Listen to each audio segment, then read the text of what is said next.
Hey everybody, how's it going? Welcome to imperialism. All right, there's a big word for you, imperialism.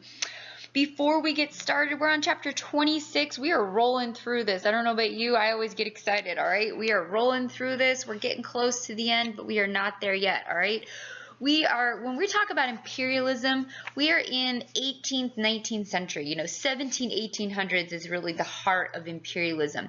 We see imperialism start to kind of fall apart in the 20th century, with the world wars is when it kind of unravels.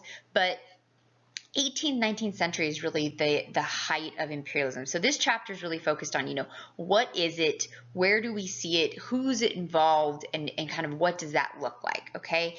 And now there's no way that we're going to look at every example of imperialism. So the idea is to get the concept of imperialism, not every demonstration of it, all right? So if you can understand what it is and kind of how it plays out and look at the best example of it, which is probably Britain, okay, then anyone else you look at, it's kind of the, different day, same story, if you get my gist, okay? Not to minimize imperialism, but it's a very similar story wherever it plays out, okay? So we're going to look at the example of imperialism through probably the best example, which is Britain. They were the most dominant at imperialism, or the best at it, so to speak.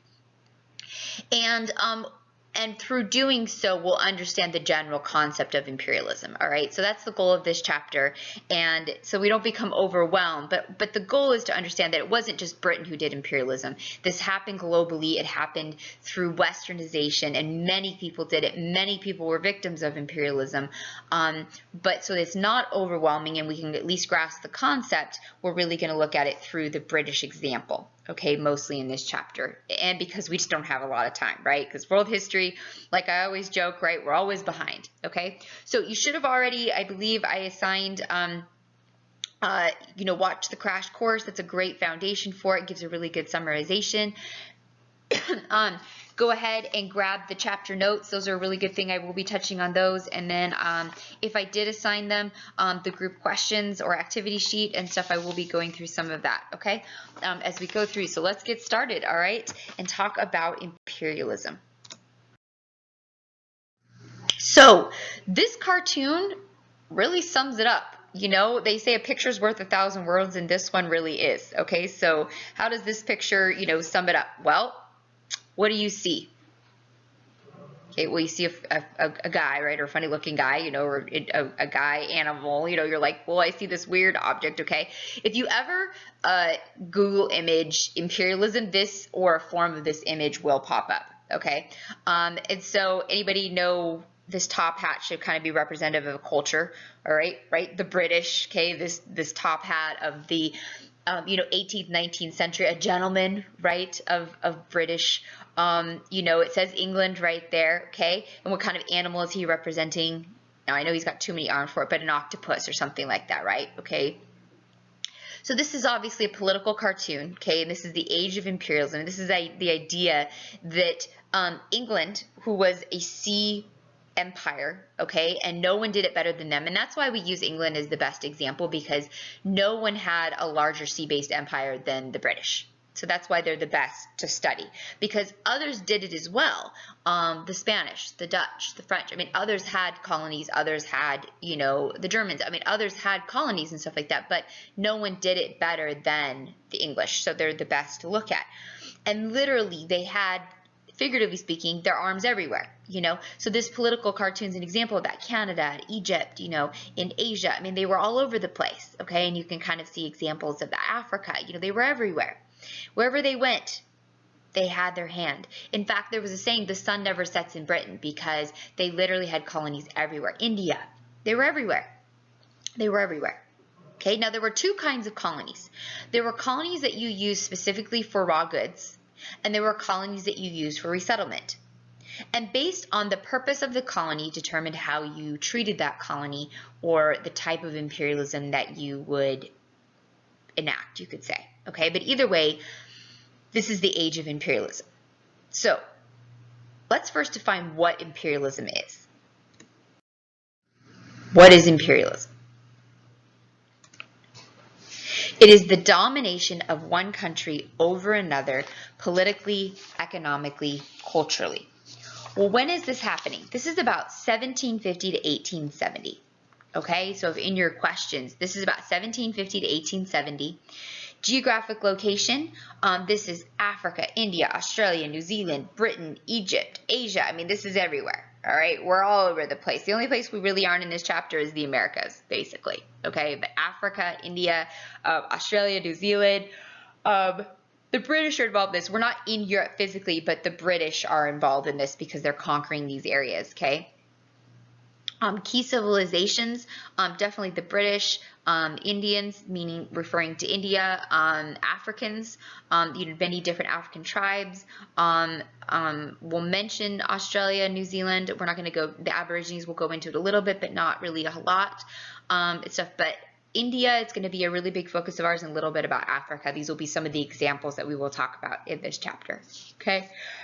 Again, imperialism was happening everywhere, but these are just some of the examples. We don't have time to talk about every single example of imperialism. I mean, we could spend a whole year just talking about it, okay? So, but what is imperialism? It's the domination of one country over another politically, economically, and culturally. Hint, I might know this for your next test, all right? This definition might come in handy. Maybe there might be some extra credit. You never know. I don't offer a lot of extra credit. But if I were to, I might know this definition verbatim. It could come in handy. And I literally just took a sip of my coffee and spilled it all over my shirt. Yeah, I hate it when that happens, all right? But I'm recording, so the show must go on, right? When we are dealing with imperialism, we do not stop, all right? We never surrender. So here we go. Okay, so imperialism, the domination of one country over another, politically, economically, culturally. Literally, that means total domination. So if you or to look at society as a pie, politically, that means the way you live, your entire government, your laws, your justice system, your taxes, everything. Economically, the way you make money, your currency, your entire way, your livelihood. Culturally, your language, your religions, your customs, everything. So imperialism is total domination of one country over another. And Europeans are going to do this through westernization. And nobody does this better than the British. Nobody does this better than the British. Like I said, westernization, the next level of westernization was imperialism. Westernization was kind of the slow domination of Europeans in the Americas, meaning North America, so United States and Canada, over the rest of the world. And that slow domination turned into imperialism. Okay, so the literal conquering, taking over, and then cultural imposition over these other parts of the world. So imperialism is kind of when westernization really takes form and really starts to impose itself on the rest of the world. So why were they successful? What did Europeans have that everyone else was lacking? Well, they had strong economies, okay? We were in the middle of the Industrial Revolution, so what enabled this was the Industrial Revolution. So just like when we talked about Europe's success and what kicked off westernization, right? The Renaissance kicked off westernization, and that resulted in the Protestant Reformation and Scientific Revolution as internal movements within Europe, while the external movement was exploration age, right? These were simultaneously going on. So in the same breath, if you move forward, what's simultaneously going on is the Industrial Revolution is simultaneously going on with imperialism. So internally, the Industrial Revolution is economically going on in Europe, while externally, imperialism, the conquering, exploration age 2.0 is imperialism, okay, is going on externally. They are building and have all these colonies, and they're bringing back all these resources. You have to understand, they have all these factories. They have to feed the factories. How do you feed the factories? You get resources. How do you get resources? Through colonies. Imperialism is the conquering and harvesting of those resources through those colonies, okay? So imperialism is the external movement, while the Industrial Revolution is the internal movement. So they're going on simultaneously in the 1800s. So they had strong economies like the Industrial Revolution. They had well-organized governments. Europe was in a very dominant phase. The Dark Ages were over. The church had kind of been pushed back, and monarchs were really at their height. Powerful armies and navies, technology was really at its height. Cannons, guns, the technology had never been better. And not only the technology, nobody else had the superior technology. So when you have better technology, it's not rocket science, right? If you have a sword and I have a gun, I'm going to win. Even if you're stronger than me, the gun is going to outpower the sword. And so they were just able to defeat their enemies in almost every single scenario, not just with manpower, but with better technology and weapons. Social Darwinism is how they justified it in their minds. You're like, well, these are Christian nations. Don't they believe this is wrong? Doesn't their God teach them that, it's wrong to treat people this way? Well, they saw it as survival of the fittest. We are more evolved than others. And they took the concept of Darwinism, which is evolution, right?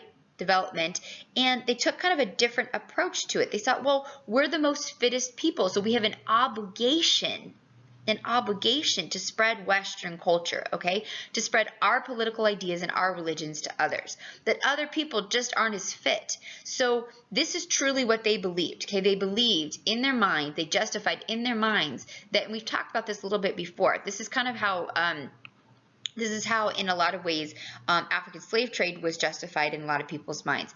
You might look human, but you aren't actually human. On the outside, you might appear, but your darker skin, the way you live, the way the tribes of Africa lived, they aren't as advanced as Europeans. Look at the way we dress. Look at our technology. Look at our cities. Look at our buildings. Look at our ships. Look at our guns. Look at our cannons. Look, you're barely clothed. You live in a hut. You hunt with a spear. You speak a different language. I can't understand you. They tried to justify in their minds. They said, see, so you might physically look similar to me, but because of your skin color and your lack of development, is how they justified their minds. You see, this perpetuated racism and prejudice, which therefore pushes, so I have a right and an obligation to conquer you because you don't know any better. And therefore, to impose through imperialism, right, my economics, my religion, my way of being on you. All right, so social Darwinism, because you're not as developed, so I will impose my development on you, and you will learn or progress. And I'm kind of using quotes as I'm saying this. This is where I wish we were in person, right? My progression on you, because you're not as progressed. So you will progress through my progression, right? I have the God-given right to do it. And so they justified it in their minds, if that makes sense. I know it doesn't make sense, but in their logic, okay, how they justified it. So the causes of imperialism. Okay? Industrial revolution. There was a need for goods and there was a lack of raw materials. So you go get it. And the colonies provided this. The Americas, Latin South America provided it. India provided it. Africa provided it. These underdeveloped nations where there was a lot of raw goods, so they would extract them and take them back to Europe and they would manufacture them. Social Darwinism, they justified it in their minds. We are more developed. We can, so we will. And not just we can, it's our obligation. God has set us out to do this. We have the technology. We have the ability. We're supposed to do this. And that's really powerful. People sometimes, you hear the lie so much it becomes your truth. And that's really scary. It can be really, really scary. And that became the truth for Western culture. Very much so during Western history. They justified it so much that they thought that it was their God-given right, so to speak, their religious right to do this, their born natural right to do this. Missionary zeal, people felt that it was their duty to go into these other areas and to convert people to Christianity, to convert people to Catholicism, to strip them of their cultures and to convert them to their way of being. And they thought they were helping them, not seeing it as stripping them of their culture and their identity, but I'm helping you. See, I'm teaching you a better language, a better religion, the right, and again, I'm using quotes, the right way of doing it, okay? And they really justified this in their mind. Because I'm more advanced and look at how I'm living, that must mean that my language, my religion is better. And so they justified it. If that makes any kind of sense. Okay, I know it doesn't make sense, but that is how they justified it to make sense. Ethnocentrism. Now, there's a bit of this in human nature. If you've ever traveled somewhere and seen a different way of being, if we were in class right now, I would show you a picture of a meat market and I would show you a slab of meat and we would have a guessing game of what it was. And it would turn out that it would be a hindquarter of a dog. And you would all, guess what would happen? You would all go, and you would all, in horror, right? Because in Western culture, we don't eat dog, right? Why? Because They're our furry friends. And in fact, as I'm saying this, my Springer Spaniel has her head on my lap and I'm, scratching her head. The idea of eating dog, it does. I'll be honest. It makes me sick. I can't imagine, right? Because that's my furry friend. That's my sweet dog. You know what I mean? Like, we don't eat dog. Okay. But in many cultures, eating dog is normal. It's a necessity of life. It's a protein. It's something they need. In third world countries, people are starving. This is what they do. They don't see it as cruel. It's a way of life. And so sometimes our customs or way of being causes us to judge other people and we see them as less than. In Ecuador, it is common to eat guinea pigs. If you've ever been to Red Lobster, right here in the States, you can go to the tank and you can pick out your lobster, right? I love lobster, so it's fun. You go, I want the big one, right? I want the big one, because I love lobster, right? So it's really good. Well, in Ecuador, you can go, and in a similar way, they have like a little pin.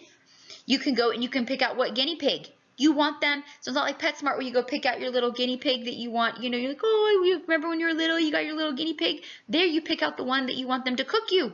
Guinea pig, cute little guinea pig. You pick it out for them to cook. Just like we would at Red Lobster, except it's a lobster. Cultures are different. Ethnocentrism is the idea that we think our culture is better than someone else. And there's a certain amount of ethnocentrism that is normal, right? Because we tend toward what we're comfortable with, right? And when things are different, what's our natural reaction? Bad. Our natural reaction to things we're not comfortable with is to be hesitant, right? And to have a negative reaction. And we have to override that, right? We have to kick in forcefully and say, no, that is not okay. I have to not be ethnocentric. I have to be open. Okay? Because it's in our human nature when we're not familiar with something to be like, ew, like a new food, right? What's our normal reaction? Oh, I don't know if I want to try that, right? And we have to really push ourselves to be open. What's every time my 4 or 5-year-old, I try to introduce them to a new food, they automatically go, I don't like that. Well, they don't know. They haven't tried it. But it's in our human nature. So we have to really work on that. Well, when you aren't aware of it and you don't work on it, ethnocentrism can really take over. And imperialism was really backed by ethnocentrism. They were not interested in other cultures. They weren't. They were only interested in theirs and imposing it on other people. Nationalism, the belief fervently that their way of life is better. We all have a sense of nationalism, and nationalism isn't bad. It's not bad to have pride in one's country. Nationalism is having pride in one's country, and it's good to have pride in your country. It's good to, have pride in your country, to have pride in your flag, to believe in your country, to be proud to be an American or whatever country you come from, or if you have many nationality backgrounds, if you have Canadian background or Mexican background or Spanish, whatever it is. We could go on and on and on and on. Okay, there's nothing wrong with that. But they took it to the next level, okay, where it's, I have so much pride, mine is better than yours. That's where it becomes really dangerous, right? Where it's great to have pride in your country, but you don't ever want that to be at the cost of somebody else's country. And they needed refueling stations. So when you are trying to conquer the world, right, you can't not just never stop sailing. And so they needed refueling stations. So imperialism became really important for stopping off places, okay, places to stop off and refuel. So a lot of these colonies became really important for places to stop off and have refueling ports. Now, not everybody was excited about this, not everybody was like, yay, this is going to be great. So what led to the creation of new states in Africa? Also talk about the kingdom of the Zulu, all right? Well, there were internal conditions that led to the creation of new African states. There was drought, and with the internal changes of conditions, this led to migration, and slowly over time, this led to the clashing of people in the southern central parts of Africa. Tribes of Africa are naturally competitive because they relied on the land. So with the changing landscape and people clashing into one another, as they experienced drought, as there became more competition for grazing land, for farmland, that competition became harder to survive because people were migrating and now are competing over less and less resources, right? So more and more people migrating and there's less and less resources available for more and more people. This is going to cause some problems. And so this is going to lead to a real change in the southern part of the centralized southern part of Africa. Traditionally in Africa, you don't really see kingdoms, especially in the centralized southern part of Africa, you just see tribes. The Zulus are going to actually change that. Okay, the Zulu were a tribe who, because of the changing conditions, saw again a huge competition over areas for grazing, for farmland with other tribes. Instead of just tribal warfare and killing one another, they conquered other tribes and then assimilated them into their tribes, actually building a small empire. An empire, you become an empire when you assimilate, right? You go outside of your native area. We've talked about this, and you assimilate others into your empire. You conquer them and you make them a part of your empire. And in Central Africa, Southern Africa, this just hadn't really happened before, before the 18th, 19th century. And this is going to start to happen in the centralized southern parts of Africa. And the Zulus are going to be a part of that. And they're slowly they were fierce fighters. They're going to slowly start building quite a large empire throughout Africa. And they built the most powerful feared empire in the southern part of Africa that nobody, and once they became so large, no one tribe or few tribes could conquer them because they were so large. And this was really the first of its kind, which is very European to do that, or we've seen this done in Asia, but we hadn't really seen this done in Africa before. So that was kind of a new thing to see. Ethiopia, we are going to see the Ethiopian king modernize. He's seeing what's happening with imperialism. A lot of African kingdoms are going to fall victim to imperialism. Because they didn't modernize, it's going to be easy later on down the road to fall victim to imperialistic European countries. But some saw the writing on the wall, and instead of falling victim, they decided to jump on board. It's kind of, if any of you have like older, grandparents, right? And I don't know, there's two attitudes that older people can have, right, with technology. They can resist it or they can join it, my grandma's a join it type of person. She's got an iPad, she's got an iPhone. Now she gets stuck sometimes. She'll call me and be like, Christine, I need you to come over and help me with my iPhone. Or, every time there's an update, she's like, my phone's broken. I'm like, no, it's not broken. It just updated and now you don't know how to do it. But she embraces it. Then there's others like my husband's grandparents who literally don't have internet. So they don't have a cell phone, they don't do email, like they do nothing. So if they want pictures, I have to print them off and I have to send it to them like snail mail. You know what I mean? Like they literally don't even have email. They don't have an iPad, they don't have a smart TV, like absolutely nothing. Like they have cable, that's it. Okay? And so Ethiopia is going to be one of the few exceptions in Africa where you have an African king who, instead of resisting the modernization, decides to buy European weapons, so buy machine guns, buy cannons, like modernize, so that when Europeans become a threat, he's actually able to put up resistance against them. And this was really smart because most African kingdoms won't do this. So when Europeans come to conquer them, they won't be able to resist.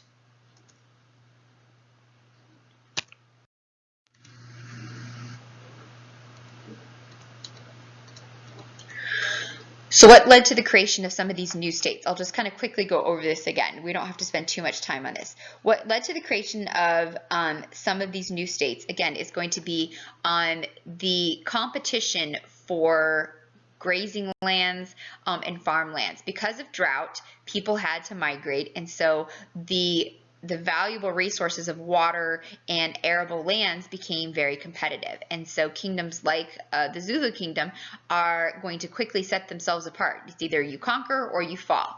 And so they will set themselves apart. And up to this point, we haven't really seen this happen in Africa. So in the southern region, this is going to be kind of a new movement that we haven't really seen happen. So what is the nature of European contact in North Africa between 1800 and 1870? Well, really varied.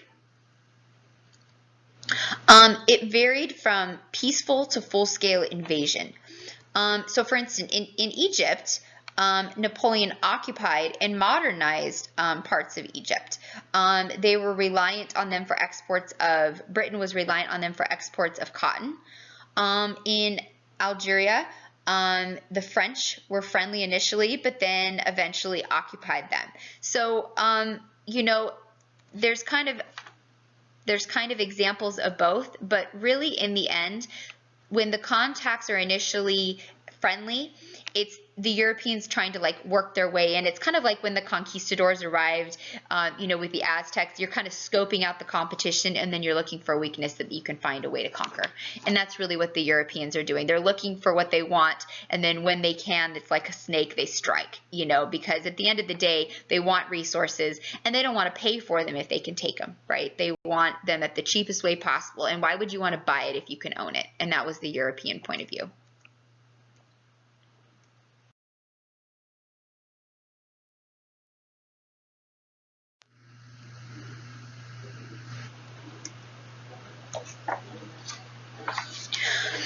As the West African slave trade was coming to an end, by the 1800s, the West African slave trade is going to start to slow. The Christian movement of that this is morally wrong is going to really start to slowly take effect. And we talked about this a little bit at the end of second semester. But the East African slave trade doesn't really stop. It continues, and so a lot of smuggling will continue, and even European countries or companies will infiltrate and will smuggle into the Americas from the East African slave trade. So the West African slave trade, even as it's slowing, the East African slave trade will continue long after the West African slave trade. One, because they were willing, and it was, even though people were morally against it, it was a moneymaker. And that's the hard thing about it, is a lot of times people have a really hard time putting morals above their pocketbook. It's really hard to stop something when you know it's wrong, but you're making money off of it. Look at drugs. Look at the cartel, right? Nobody, even a cartel person is going to tell you, right? Like, their own family, right? They don't want their kids exposed to it. They don't want their kids taking the drugs, but yet what are they doing? They're selling something that they know hurts people. Why do they do it? It makes money. It makes money. I guarantee if you actually got a cartel person and you sat them down, you said, do you want your kids in this lifestyle? I bet if they were really being honest, they wouldn't want their kids in it, right? Why? It's dangerous. It's not good for them. Probably will end in their death. Yet what do they do it?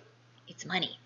So in the same way, the slave trade, right? People know it's morally wrong. You're imprisoning, enslaving human lives. You are ruining human lives. It is racist. It is prejudice. It is absolutely wrong. Yet people are doing it because it makes them money and it's easy. And it is so hard sometimes for people to put their morals above money. We see it all the time. And it's so sad.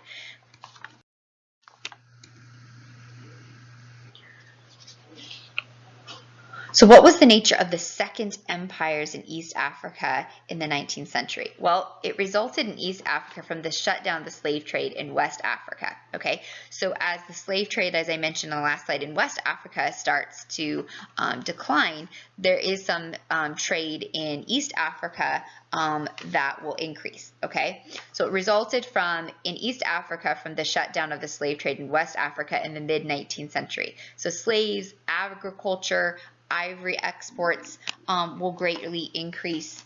Trade with Europeans. They will trade with Europeans, but it was controlled by Arabs and Africans.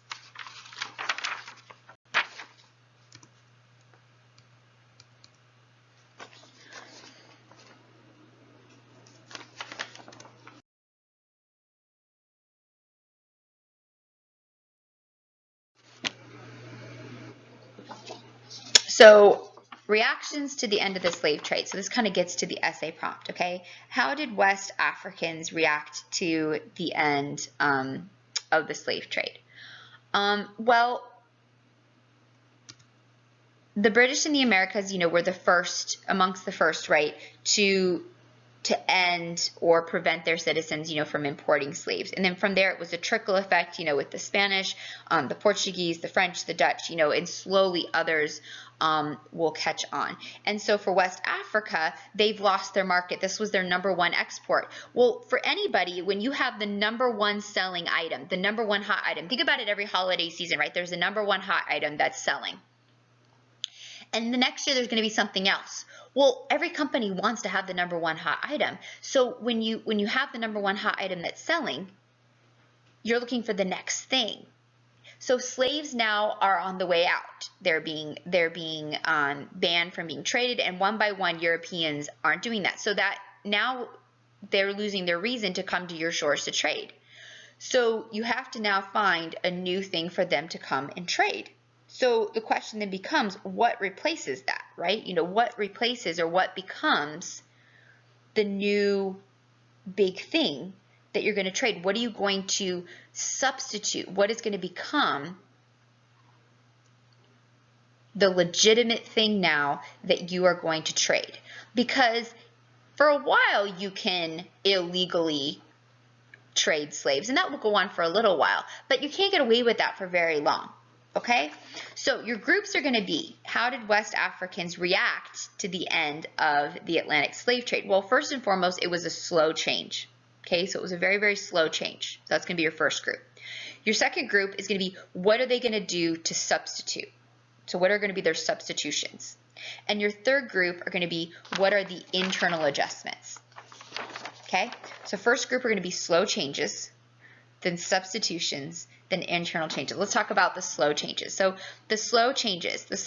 So again, this is a slow progression. This didn't happen overnight, okay? So from about 1808, as it shows here, to 1867, it slowly decreased. So there was some time to adjust, right? It started with the British in the Americas. They were the first to withdraw, okay? And again, it was a slow decrease of slaves and then finding that new product. So substitutions. Well, slaves decreased and there was some smuggling for a while.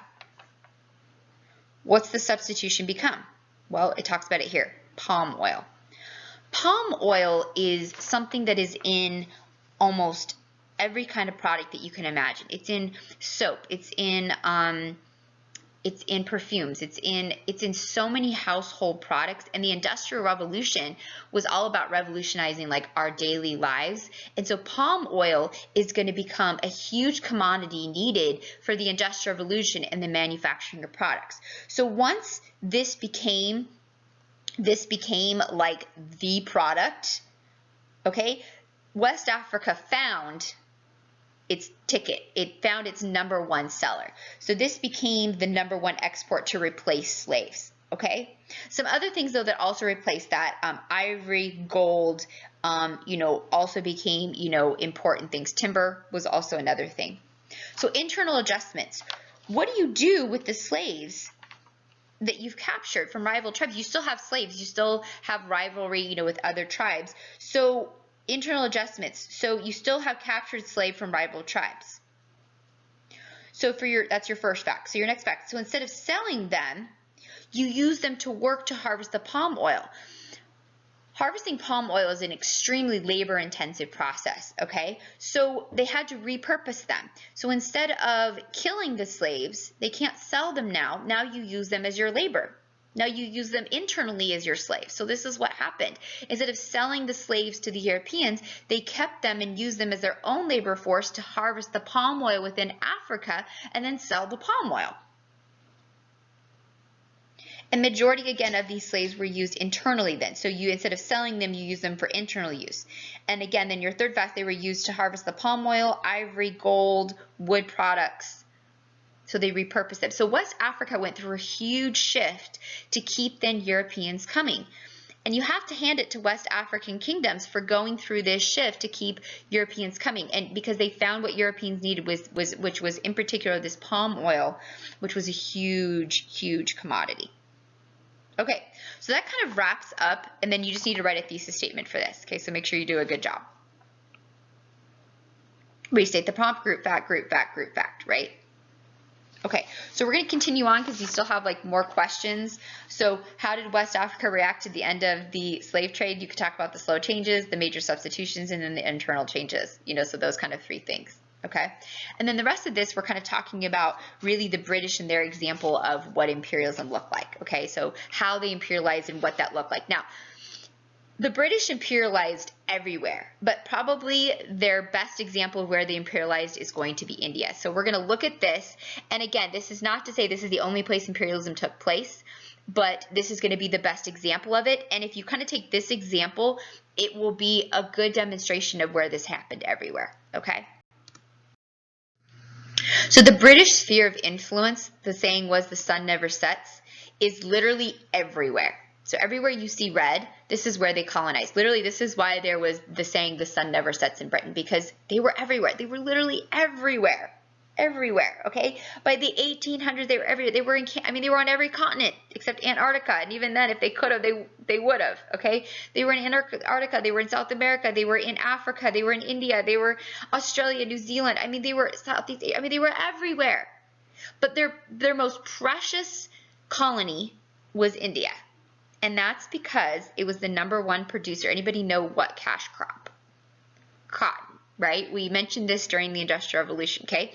At first they had the put-out system, but with the advancements of the spinning jenny and weaving machines, okay, they still were the #1 producer of cotton in the world. So India was, they called it their crown jewel. So of all these colonies, India is going to be their most precious colony for goods. Now, there are two types of colonies. There are colonies for raw goods and there are colonies for relocation. So some of their colonies for relocation, anybody know? Canada? Anybody know the others? Australia, New Zealand. So toward the end, we'll talk about how those are different. And then the others are going to be used for resources. So there are two types of imperialism, right? Those that you want for relocation, for the excess of your population, right, where people actually go relocate. And then there's ones that you just want for raw goods. So India, what kind it was it? It was when they just wanted for raw goods. So imperialism in India to 1858. What did this look like? Okay, leading up to this, when they had arrived in India, the British did not control India directly leading up to 1858. Really, from the 1600s up to 1858, they controlled India indirectly through the British East India Company, also known as the BEIC. Okay, so we'll refer to it as the BEIC because the British East India Company is a mouthful. Okay, the BEIC. The reason that they didn't directly control India was all they really cared about was getting the resource. They didn't really care about the religion. They didn't care about the people of India. They didn't care about really what was going on in India. Okay, all they really cared about was getting the cotton, getting the resources out. So what they did was they did something called basically mercantilism. Okay, they hired a company, the BEIC, the British East India Company, to go in and run India. So the BEIC went in and worked with the local leadership, which was the Mughal for a lot of this time. Okay, so remember the Mughal, we talked about the Mughal when we talked about the gunpowder empires, okay? Worked with the Mughal and other Indian princes, okay, and basically paid them and worked with local leadership and extracted the raw goods, put them on ships, and shipped it back to Britain. And as long as Britain got their goods, they were happy. So from 1608 to 1858, the BEIC, even though it's technically Britain's, okay, they left the BEIC in charge. It's kind of like when you own a property, but you hire a company to run the property for you, okay? It's like you own a rental property. So let's say like I own a condo, but I don't live in the condo and I rent out the condo. So I hire a company to manage the property for me, like a rental property or something like that. So they run it for me. So I own it, but I don't like oversee the day-to-day management of it. That's kind of what the BEIC was. Britain had conquered, you know, after the 7 Years' War, remember the French and Indian War, 7 Years' War with the French? Part of that deal when the French lost, they lost their trading rights and colonization, the Dutch as well. The British had kicked everybody else out because they wanted exclusive rights to all of the goods in India because India had so many resources, okay? But it's a lot of work to run India. India is huge. There's a lot of things going on. So they hired or found someone to run it on their behalf, which was the BEIC, the British East India Company. So for over 200 years, for 250 years, the BEIC ran it for them. And the British just reaped the benefits of it. Kind of like if I had a condo, I own it, but I pay a company to run it on my behalf. So I get the money from it, but they do the day-to-day operations for me. Okay, so they controlled trade and the government. They formed alliances with Indian rulers. Like I said, the Mughal okay, when the British arrived, the Mughal Empire was in charge. So how did they do this? They had what was called sepoys. Okay, so what's a sepoy? A sepoy is an Indian soldier who serves in the British Army. So it's a native Indian who is trained and serves in the British Army. Okay, so they use these sepoys, these native Indians who serve in the British Army. Okay, so some of these are Indians who practice Hinduism, some of these are Indians who practice Islam, so they're kind of a mixed background, okay, but they live in India, all right, and they serve under the British Crown, and they help to run and ensure that the British Crown gets the raw goods that they need so that the Industrial Revolution can be fed. Well, this worked for a while, but the problem is that they weren't respecting the customs and the needs of the people, okay? India was very underdeveloped, and when they took control, there was really no respect or consideration for the local customs of the Indian people. And so this led to a rebellion in 1857 and 1858. So let's talk about what caused that or what brought that about, okay? So this would be question number 3 off of your homework. So the Sepoy Rebellion started in 1857 and went through 1858, okay? So here was the cause. The cause was the British East India Company, all right? The British East India Company was requiring the sepoys, which were the Indian soldiers, right, who were serving under the British Crown.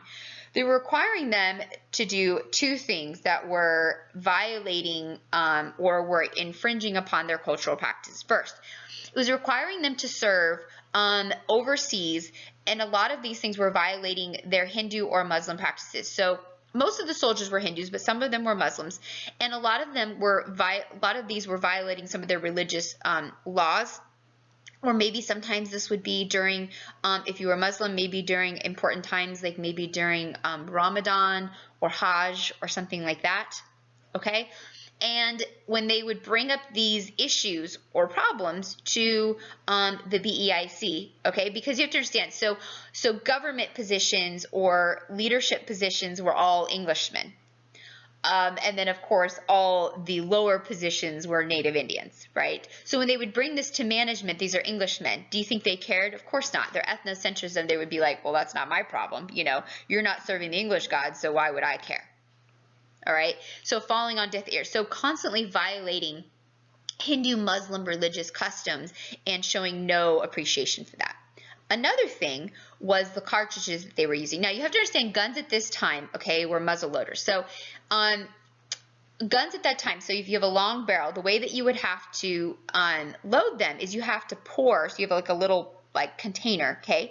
And if it has like a cork or something in it, so you got your hands full, you're holding the gun in one hand and you're holding the container in another hand, and you have to pour the powder down the barrel of the gun then before you actually put the bullet, and then you have to shove it in there, okay? So it's quite a process. It's 2 hands. Well, you can't remove the cap while your hands are full, so you have to like literally like take your teeth. So imagine you're holding the barrel of the gun and you've got the container in the other hand, okay? So play along with me here. Like imagine we were doing this together, and you got to remove the cap off of that container, so you got to pour the powder from it, okay? Well, what they would do to keep that cap on there is they would lace it with animal fat. Well, if you think about Hindus or Muslims, what animal fat are they restricted from? Pork and beef, right? Okay. Well, the British soldiers loved to taunt the Indian sepoys, okay? Loved to taunt them, okay? And so they would taunt them and be like, yeah, that's right, bite that cap, bite that beef, bite that pork. Now, we don't know exactly what type of animal fat was lacing it, but they love to taunt them and play up what kind of animal fat that was. Well, if you're biting the top of that container, okay, and it's laced animal, you know, so that it'll slide on and off, and you're biting that and it has animal fat, you are violating, even if you don't know what kind of animal fat is, you're potentially violating your religious beliefs. Okay, and that is so disrespectful, right? So disrespectful. And especially when someone's taunting it too, you know what I mean? Like, oh yeah, you just bit that beef. Oh, you might not make it to your afterlife. Oh, how's your God feel about that now? That is so disrespectful, right? So disrespectful. So disrespectful. Prejudice, racist, ethnocentric, I mean, all those different things. It's just so disrespectful. This built up obviously rage, and people were super upset, and eventually led to a full-on rebellion. Okay. It led to a massacre of the British. The British took terrible revenge and slaughtered thousands of unarmed Indians. So basically what happened is that the soldiers approached the British, refused to serve. The British said, you will. So there was a shooting. Some British were shot. The British, being ethnocentric, saw this as mass murder and weren't going to put up with this, and slaughtered, and when I say slaughtered, I mean slaughtered, thousands of unarmed Indians. Lined them up with their Gatling guns and just shot them down in revenge. Word got out about this to locals, to their families, to the local villages, to the people, and this caused absolute outrage. And so what initially started as a rebellion within the army then turned into, so what started as a rebellion within the army, aka called the Sepoy Rebellion, quickly turned, snowballed into a rebellion within the Indian people. Well, the population obviously of India is going to quickly overwhelm, what few upper management English soldiers there are, and they could quickly be overwhelmed. But they absolutely murdered, massacred. They were disrespecting their cultures. Then, to rub salt into the wound, they would not allow, the British soldiers would not allow the families of these Sepoy soldiers. So this is a picture of these Sepoy soldiers. They left them out there to rot. So they left them out there for days and weeks to rot, and they would not allow the families to go and to retrieve the bodies of their family members who were massacred. So first they massacred them. Unarmed soldiers massacred them in retaliation and revenge. So let's lay this out. So first they violate their religious rights. They taunt them. The Sepoys bring this up. Nothing changes. They bring it up. Nothing changes. They get upset. They act out and they kill some British soldiers. The British act in rage, massacre thousands of unarmed Indian Sepoys, brutally murder them in retaliation, then leave them to rot in the sun and to spoil, and then won't allow the families to come and retrieve the bodies, adding salt in the wound, injury to all of this. This created absolute outrage in the communities, and quickly you now have revolt within the British most valuable colony. Now the Crown gets word of this, right? And this is obviously way out of hand. Now it's not that the British Crown sympathized at all with the Indian people. It's that their main moneymaker is falling apart, right? And if there's rebellion, what's not happening? They're not getting cotton, they're not feeding the Industrial Revolution, and they don't want that to happen. They don't want rebellion, not because they feel sympathy for the people of India, but because they selfishly, economically don't want things to fall apart. So they step in and basically remove the BEIC and have to come in and make some changes in order to secure and reestablish their most valuable colony, because India was their most valuable resource for raw goods. I mean, it was their cash cow. It was their money maker. So this then is the beginning, 1858. The BEIC is removed, and the Crown then directly comes in and rules and takes over control of India, okay, through a viceroy. So what positives come out of the Sepoy Rebellion? Well, the British government invests heavily in projects, okay? They have to come in, and let's put it this way, they have to go on a kiss butt campaign, all right? There's no other word for it. They got to come in and they got to do some major repairs here, okay? Major, it's like when a politician messes up, they got to go on a major I'm sorry campaign, right? You know, I'm sorry, they got to give speeches, they got to donate, they got to, you know, they got to go to the children's hospital and kiss the little kids, they got to hand out teddy bears. You guys know what I'm saying. They got to hold the babies and take pictures, okay? They got to make it look right. You know what I mean? They got to go on a publicity campaign. You know what I'm saying? They have to make it look right, okay? And the British had to make it look like they were sorry. And so how do you do it? You bribe, okay? They said, we're so sorry. You are so valuable to us. So they fired the BEIC. You're so important to us. So they're like, we're going to build a railroad. We're going to bring in steamships. We're going to bring in the telegraph. And the people of India were like, you are? They were angry. They were mad. You don't care about us. Look at you violating us. You're right. We're so sorry. We're going to build a railroad. The elites of India are like, you are? The nobility of India are like, a railroad? Ooh, that's modern. Ooh. Who wouldn't like a railroad? We're going to bring in, we're going to modernize your harbors. You can have steamship. Oh, that's very Western. Wow. Maybe we can forgive what you did. We're going to bring in a telegraph. A telegraph? You mean we could get telegrams? Yeah. Wow. You mean we're going to be modern? Yeah. They bribe the people of India. They send a viceroy there who speaks directly for the queen. They bring a personalized letter. And, I mean, they just go on a big campaign to try to settle the unrest because they want India to get back to work so they can keep extracting goods. Basically, they do a really good job of convincing the people of India and the elites of India that they're sorry. But here's really at the end of the day what they did. Guess what that railroad is going to do? It's going to make it easier for them to load up the cotton and get it to the ports faster. Guess what those ports are going to do? It's going to make it easier for them to get bigger ships in to get the cotton out. Guess what that telegraph is really going to do? It's going to make it easier for them to communicate about what raw goods they're going to get out. All this modernization that they're going to bring in sounds great, but guess how it's actually going to benefit India? Anybody catching on? It's not. It's just going to make it easier for them to take advantage of the Indian people. That's all it's going to do. It's going to make it easier for them to take advantage of the Indian people. It's going to make it easier for them to extract the resource. So on the surface, it sounds great. Look at this. Look at what we're going to do for you. But at the end of the day, it's just going to make it easier for them to rob the Indian people. And the queen now is going to send her own representative that she can directly communicate now through telegraph. So instead of it taking a month to get a telegram there by ship, telegraph, she can communicate in a day with her viceroy to make sure things are running smoothly.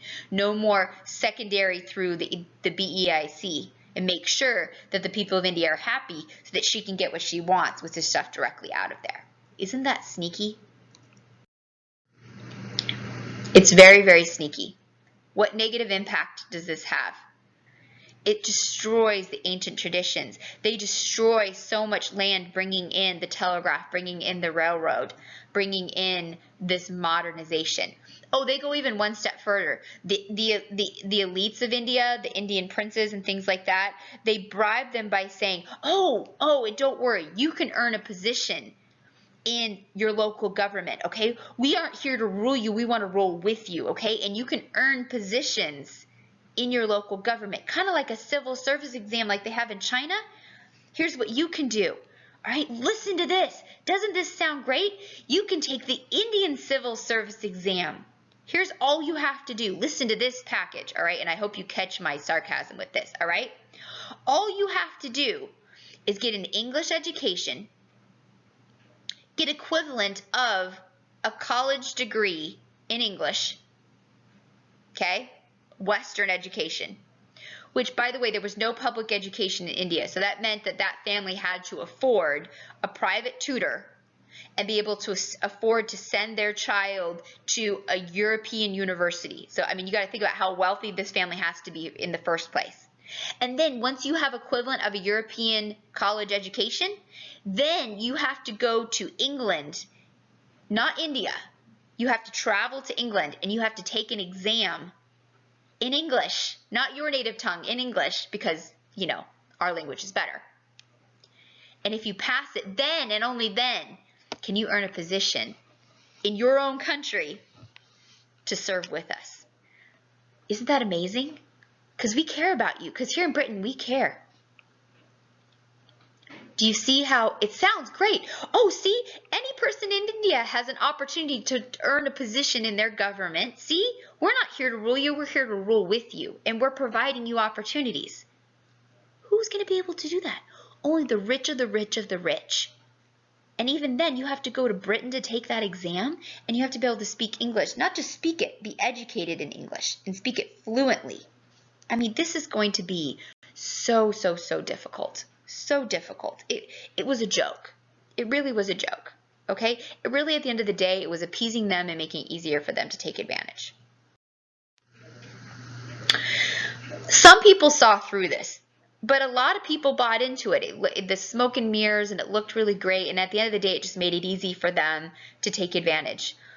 There will be some nationalist groups, the Indian National Congress. But the problem was there was a lot of division within India. Hindus were against Muslims. And so the British were able to really maximize off of this. You know, Hindus didn't want to work with Muslims. Muslims didn't want to work with Hindus. And so the British really kind of maximized this division. So they would pit Hindus and Muslims together. And so this prolonged the unity within India and made it easier for the British to really take advantage of them. And it's not going to be till the 20th century after World War I, when Gandhi comes along, that we finally see some unity. And we'll talk about that after World War I with decolonization.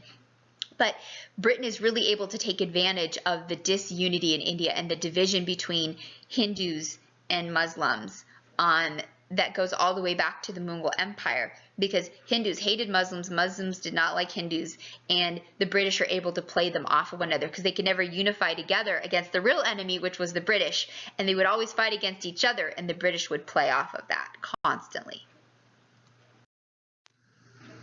So why are Australia and New Zealand a little bit different than other overseas empires? Well, their purpose was different, right? They were intended for European settlement, not for raw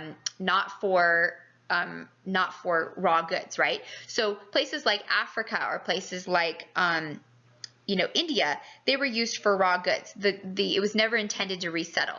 Now, Australia was actually originally used as a penal colony, right? They would resettle their this is where they sent their prisoners, you know what I mean? They ran out of, prison space. So like if you had a sentence of 8 or more years, they would put you on a ship and they would send you to Australia, where they didn't even need fences. They would basically just settle you there. And if you didn't grow your crops, you died, because there was hundreds of miles in every direction of desert. So you would die. But over time, Australia and New Zealand then became resettlement colonies.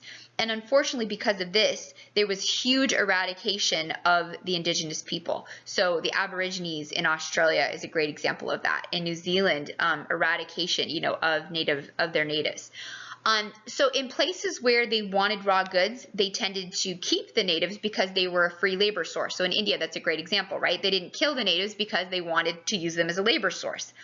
But like in Australia or New Zealand, where they want to relocate, you dispense of them, right? Because they're in the way. And we see that like in North America, right? Where as we established the United States, what did we do the further we moved west? We see massive killing of Native Americans, right? Because they're in the way, so to speak. So we see the Trail of Tears. When you get to U.S. history, you're going to see huge abuses, killing, justification for killing of Native Americans, misuse of Native Americans. And so whereas if we'd seen the land as, instead of relocation, as used for raw goods, then they probably would have been used for labor. And it's terrible on both fronts. But so it depends on what they wanted that colony for. For relocation, you see the natives dispensed of, killed. If you want them for raw goods, then you see them used for labor most of the time.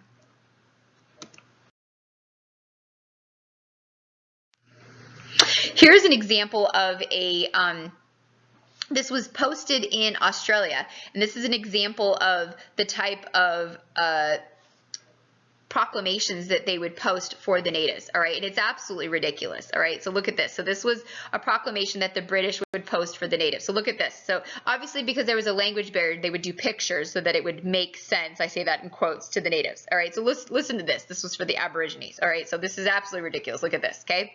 So the top of this shows, look,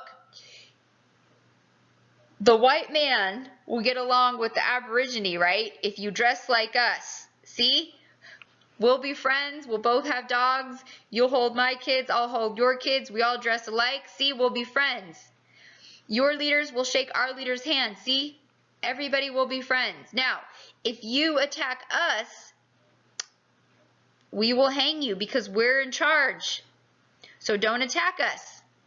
Okay? Now, remember, if we shoot you guys, don't worry because we're in charge. We'll take care of it. Your chiefs aren't in charge. We're in charge. I mean, look at what this is communicating to them. We're in charge. Don't dress the way that you want to dress because we don't accept you that way. And don't ever make any aggressions toward us. And if there's any misuses toward our people, don't worry. We'll take care of it because we care about you. Like, it's absolutely ridiculous. Oh, and if you want to get along with us, you need to dress like us. I mean, it's the most ethnocentric, racist. I mean, it's so ridiculous. And this is supposed to communicate peace. And really all they did, I mean, they absolutely were so terrible toward Aborigines. And again, almost eradicated them. We are going to watch a video later this year called Rabbit Proof Fence, and it is one of the best videos that I will show you all year about a true story about how Aborigines in Australia, true story about how Aborigines were treated in Australia. So we'll watch that here in about a month, even in this class online. And it's just absolutely horrific, and it's an example of imperialism. True stories of how they're treated, and it's unforgivable, but it's the truth, and we need to know history for what it is. The way to not repeat history is to know history, you know, and to live in truth. And it's not that we can change it. We can't go back and change what happened, but we can make sure it doesn't happen again, right? We can be responsible for the future. So maybe we can't change the past, but we can certainly be responsible for the present. And that's why it's so important to know history. You know what I mean? To appreciate what happened and to make sure that in the future that we are better. You know what I mean?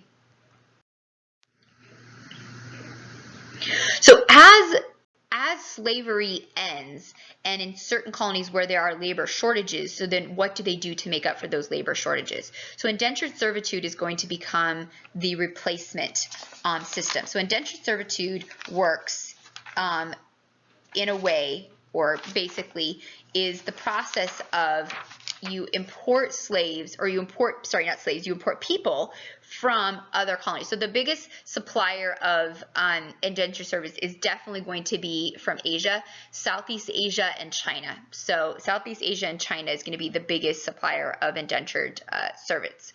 Indentured servants is going to be a contract where people, normally it's going to be like 7 to 10 years where you sign a contract, okay? And so that person that you sign the contract with, or company, they agree to pay your passage, and then in exchange for your passage, you work for them for that agreed upon time, so 7 to 10 years. And then after that, you are released, and then you get to live in whatever country that is. So a lot of people, particularly, let's give example like in the Americas, I'll give an example. So probably the best example you could relate to, if you look at the West Coast, for instance, like Seattle or San Francisco, early in the late 1800s, early 1900s, had a huge influx of people from Asia. Okay, well, how was that? Indentured servitude was part of that, okay, in the 1800s. So people coming over through indentured servitude, or in Latin South America. How are people coming over? Through indentured servitude. They couldn't afford to come, so they come over through indentured servitude, and then once released from indentured servitude are able to then make their way, you know, have their freedom and make their way. Because the countries they're living in at the time are third world, there's no opportunities, and so it's their ticket out. It's their way out, and it's their only way out. And so in a lot of ways, it can sound terrible going into indentured servitude, and it was, but it actually was no worse than what they were living in. And at least there was an end in sight, it was okay, at least it's 7 to 10 years, and then after that I have opportunity. Whereas where they were living, it was generation after generation after generation. There was no end in sight. So for them, it was the only way to create a new opportunity was through indentured servitude. And the British used this for labor shortages all throughout their colonies. So as a way to supply or to fill the gap with their labor shortages. And a lot of European countries did this, not just the British. Okay, and it was the way that we see some early immigration of different cultures into some of these colonies. Okay, so this is an example of imperialism, the domination of one country over another politically, economically, culturally. It causes mass immigration around the world. It fueled the Industrial Revolution. So imperialism is the outward expression of the Industrial Revolution. It fueled the Industrial Revolution. And there were two types of this, right? There was the need for raw goods, colonies for raw goods, and then there were those for resettlement. And the British with India is just one example. There were so many examples. Latin America obviously was a huge example of that, right? The Spanish and the raw goods, resettlements and stuff like that. So we've talked about this. This is just a very specific example of that. And this is happening everywhere. It was devastating. It was traumatizing. It destroyed cultures. It decimated people. It was ethnocentric. It was racist. It was prejudice. It culturally and economically destroyed people in the name of power, in the name of religion, in the name of racism. It was horrible. In the name of social Darwinism, it was horrible. It fueled westernization. But it's a learning tool, and it's something that we can, again, we learn from, we move forward from in understanding history. Okay? Have a great day.